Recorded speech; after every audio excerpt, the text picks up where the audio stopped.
Unleashing the Thunder, the epic journey of Gundala, or, as lightning strikes, a dark hero emerges to protect his city. Hey guys, welcome back to the channel. For today's video, I'm going to recap a 2019 Indonesian neo-noir superhero film called Gundala. The movie is about an ordinary young man living a quiet life as a security guard. But when an encounter with a mysterious lightning strike grants him extraordinary powers, his life takes an unexpected turn. So, without further ado, let's find out if Sankaka, aka Gundala, will be able to defend his city against injustice and a powerful underworld boss. Set in the gritty streets of Jakarta, the movie begins at a factory where hundreds of workers protest against management for better pay and less discrimination. Meanwhile, Sankaka, a young boy sitting on a nearby building's roof, witnesses these events. During the protests, the head of the factory addresses the crowd through a speaker and invites representatives from the workers' union to negotiate with the department. This announcement stops the protest, and two representatives enter the department building. In the next scene, Sankaka awaits his father's arrival, Rudra, who is revealed to be one of the key figures behind the protests.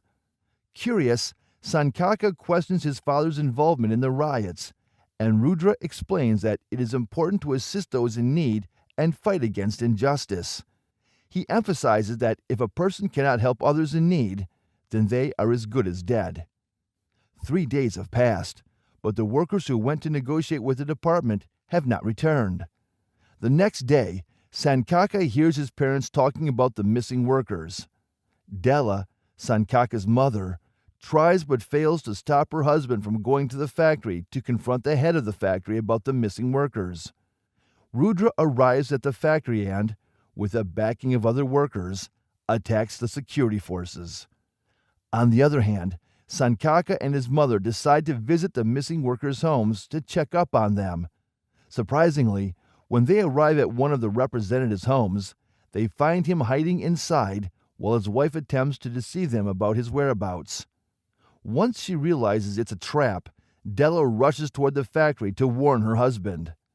Unfortunately, on her way, she trips and injures her leg, rendering her unable to walk. She then sends Sankaka to go to the factory and stop his father. As Rudra fights the security forces, a member of his group betrays him and brutally stabs him multiple times, causing his death. Soon, Sankaka arrives at the factory only to find his father lifeless on the floor. Overwhelmed by grief, the young boy weeps and mourns his father's death. After a while, his sorrow transforms into rage, and he resolves to seek revenge. After grabbing a security shield, he screams out, and a powerful lightning bolt strikes him, throwing him backward and shattering the shield. Strangely, all the other shields in the vicinity also break in the same manner. Everyone is surprised by this and attempts to examine Sankaka's unconscious body, but they are thrown by the force of lightning. The scene then jumps ahead a few years. Sankaka's mother informs him that she needs to go to the city to find a job. Although Sankaka does not want to be alone, he has no other choice but to agree. Several days have passed, but his mother still hasn't returned home. The situation is made worse by the fact that Sankaka is forced to go outside in search of food because everything edible in the house has been consumed. Outside, Sankaka is chased by some street boys. They finally catch up to him after a fierce chase and viciously assault him. However, a man named Agung shows up just as they're about to strike him with a big piece of wood and save him by fighting the street boys. Sankaka finds himself in a room with Agung, seated next to him, when he wakes up. Besides warning him to be cautious around children on the street, Agung promises to teach Sankaka a few basic self-defense techniques. The two decide to travel to a new city and start a new life. However, Sankaka is left behind as Agung, using his speed and agility, easily jumps the moving train. Sankaka starts to live on the streets and work odd jobs because he no longer has anyone to look after him. The next scene shows an adult Sankaka running through the streets. He is now employed as a security guard at a paper mill. Following Agung's advice, he stays out of the street fights and goes about his daily activities. Despite everything, he still avoids lightning and hides whenever it strikes. Later, the scene changes to a party where two people are talking about a man named Pengor. It seems like this guy had a lot of issues growing up. They talk about how Pengor survived by hiding inside a cupboard while his family had been burned alive. In a flashback, it is revealed that Pengor's uncle abandoned him at an abusive orphanage. Pengor plots with the orphans to kill all the cruel orphanage owners because he is tired of the constant abuse. Later on, he receives his father's inheritance, which he uses to help care for the orphans. Back in the present, Pengor is a criminal kingpin who is in charge of an army of trained killer orphans, as well as a significant portion of Indonesia's corrupt legislature. He comes up with a plan to contaminate the rice with a poison that harms pregnant women. Following that, many people then demand that the legislature release an untested antidote, formulated by an unknown pharmaceutical company, to the public. The debate splits the legislature into two factions. One is led by legislator Ridwan Bari and his colleagues, who create a bill to distribute it, and the other is controlled by Pengor and his allies, who oppose it.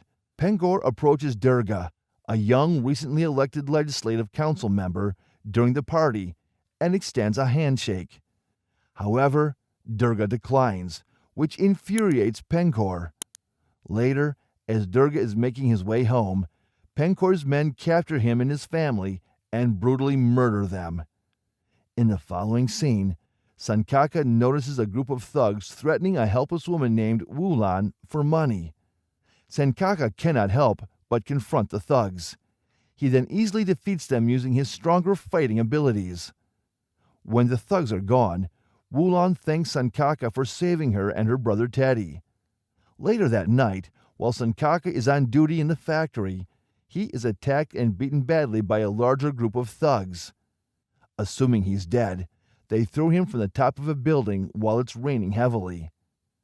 Unexpectedly, when a lightning strike occurs, it enters Sankaka's body. He regains consciousness, and all of his injuries are healed by the lightning.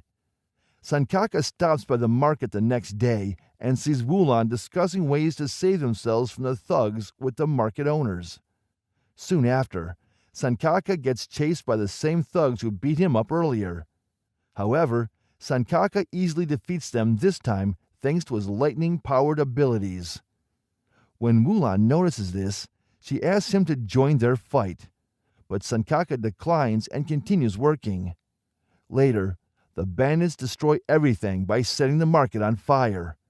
Worried, Wulan approaches Sankaka and tells him that if a person cannot help others in need, then they are as good as dead. Hearing these words reminds Sankaka of his late father, after which he decides to fight for the people. Then, while hiding his identity, he starts confronting all the corrupt groups in the city. That's when an unidentified person stabs him during one of his fights and takes a sample of his blood. Still, Sankaka is unfazed because he knows the lightning will heal his injuries. In the meantime, the news reports that most pregnant women have developed a fatal illness by consuming the recently distributed food items. It is also revealed that the kids of infected mothers will grow up to be wicked and serve as the primary cause of the nation's rising crime rate. Pengor and his men are doing all of this to sell antidotes to the disease and earn great profits. Later, Sankaka makes a special suit for himself and quickly learns to control his lightning abilities. Then, he fights against local thugs to stop them from harassing and threatening innocent families. Sankaka's new attire resembles nothing less than a superhero costume. Soon, he encounters a violinist, Adi Suleiman, who is part of Pengor's extensive network of orphan agents and is in charge of burning down the market. Elsewhere, Pengor's bodyguard, Aziz, along with his friend, digs a place and extracts a secret box from it. In the meantime, legislator Ridwan meets with other government representatives and accuses Pengor of distributing the poisoned rice throughout the city. Not just that, After hearing about the superhero Sankaka in the news, they decide to ask for his help and team up to defeat Pencor. The distribution of the poison antidotes is mandated by Ridwan to the authorities. Pencor, on the other hand, is given the body of Adi Suleiman. Pencor is furious upon discovering him dead because he was an orphan and was being taken care of by his group. In retaliation for what the new superhero did to Suleiman, Pencor demands that all of the orphans come together and fight. Shortly after, the orphans get a call from their father and immediately begin causing trouble throughout the city. They start by murdering the government representatives who are against Pencor. Later, Sankaka shows up wearing his suit and stops one of the assassins from killing Ridwan. Then Ridwan goes up to Sankaka and asks him to join him in saving the people. In the next scene, under pressure from the people, the government officials agree on giving them an untested antidote. However, Ridwan soon finds out that the poison is non-lethal. It is the antidote that is poisonous. It is also revealed that the pharmaceutical company is owned by Pencor's shell company. Ridwan calls Sankaka and explains the situation to him over the phone. He believes that Sankaka is the only person who can stop the vehicles carrying antidotes. Ridwan asks Sankaka to stop the distribution, causing Pencor and the team to attack Sankaka. However, Sankaka unleashes his powers and defeats each one of them, but unfortunately, Agung dies. Later, Sankaka is saved by Ridwan, who arrives just in time to shoot Pencor as he prepares to attack him from behind. On the other hand, people are about to receive fake antidotes that can make them sick, or worse, kill them. After realizing the danger, Sankaka quickly leaves on a motorbike to stop the distribution convoy. Sankaka catches up with the distribution convoy and tries to stop them. Thanks to the help of a mysterious woman, he succeeds and uses his powers to break all the antidote bottles. At a museum, Pencor's partner, Gazul, breaks open one of the walls to reveal an ancient tomb buried inside. Using Sankaka's blood, which he recently extracted, he breaks the seal of a container containing an old head. He then puts together the body and the head, resurrecting Ki Willawuk, a powerful medieval warrior, and tells him of Sankaka's arrival, addressing him as Gundala. The movie ends as Ki Willawuk orders Gazul to gather his army, for a great war is coming. With that beginning said, this is it for today's video. Gundala is a gripping superhero origin story, blending thrilling action, compelling characters, and social commentary. In this dark and gritty world, one man's extraordinary journey will redefine what it means to be a hero, igniting a spark of hope in the darkest of times. What did you guys think of the movie? Let us know in the comments section below. Thanks for watching.